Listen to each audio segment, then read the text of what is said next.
who, from the labyrinth beyond time and space, seeks his way out to a clearing.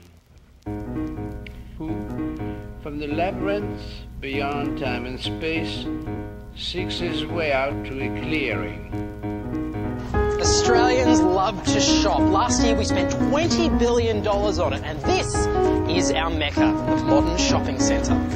So you're here to buy things, obviously, but there is a power over you in this space that you might not necessarily be aware of. See, everything about the design of this building is driving you to spend money, sometimes on things you don't even need. I'll take two. Architects have a way of creating spaces that subtly mess with our minds, making us more vulnerable to impulse buying.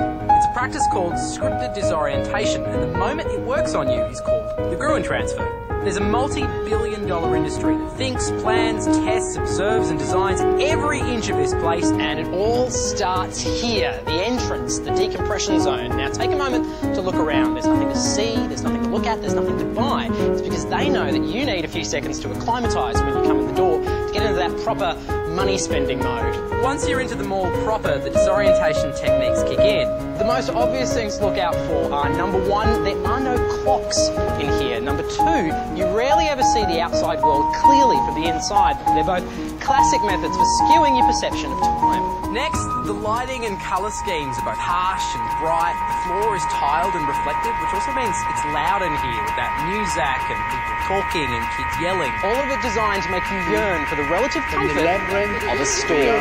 You probably turn right as soon as you enter, because that's what most people do. In fact, so many of us do it, they actually call it the invariant right. That's why all the bargain bins, specials and recommended books and DVDs are always here. It's so much nicer in here. The lighting is calmer, the music is quieter, the carpet is soft, like a baby zebra. It all makes you feel just a little bit more open to the idea of spending $3,000 on a flat screen TV. There's an enormous amount of investment that goes into designing shops. They're working with these sort of long evolved aspects of our behaviour and the way we understand the world in a way that most people are probably unaware of. The easiest place to spot these techniques in action is your local supermarket. Now, what are the most bought items? You've got your bread, your milk and your meat, right? Supermarkets position them in totally different parts of the store, making you visit as many aisles as possible to complete even the simplest shopping list. The more product you pass, the more likely you are to impulse buy.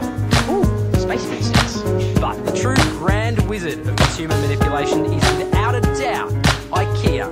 IKEA intentionally confuse your sense of direction by making you focus on this maze. It takes you about half an hour to walk through the showroom, and after about 15 minutes, you have no idea where you are. Before you can buy what you actually came in looking for, you have to wander through these fantasy apartments. You see, IKEA wants you to interact not with individual products, but with combinations of products. The first things you can actually pick up and buy are these incredibly cheap glasses, plates and cups. And after seeing expensive apartments, it's time picking them up. By the time you do get to the flat pack you came looking for, according to University College London, you bought 60% more products than you ever intended. At the end of the day, probably the best thing for your wallet is to leave the shopping centre. You don't want to do that because mall designers have intentionally made that car park so bowel-clenchingly difficult to navigate that your subconscious is telling you that you would rather do anything than try and find where the hell you put the car. In fact, on second thoughts,